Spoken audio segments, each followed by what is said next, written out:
5 নম্বরে রয়েছে চীনের CR380, একটি মসৃণ উচ্চ গতির প্রাণী যা দৈনিক পরিষেবাতে ঘন্টায় 380 কিমি এবং পরীক্ষাতে 480-এরও বেশি গতিতে পৌঁছায়। এরপরে রয়েছে CR450, চীনের নতুন গতির মেশিন।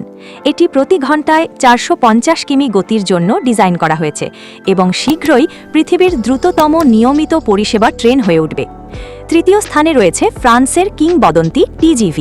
এটি প্রতি ঘন্টায় 574 কিমি গতির বিশ্ব রেকর্ড স্থাপন করেছে। এটি 357 মাইল প্রতি ঘন্টা এবং এখনও ঐতিহ্যবাহী রেল ট্রেনের চাকার জন্য এটি ধরে রেখেছে। দ্বিতীয় স্থানে রয়েছে সাংহাই ম্যাগলেভ, একটি উত্তাল বিস্ময়, বিমানবন্দর এবং শহরের মধ্যে 460 কিমি প্রতি ঘন্টায় গ্লাইডিং করে, বিশ্বের দ্রুততম বাণিজ্যিক ট্রেন। এবং 1 নম্বরে রয়েছে জাপানের L0 সিরিজ ম্যাগলেভ। এই ভবিষ্যৎ ট্রেনটি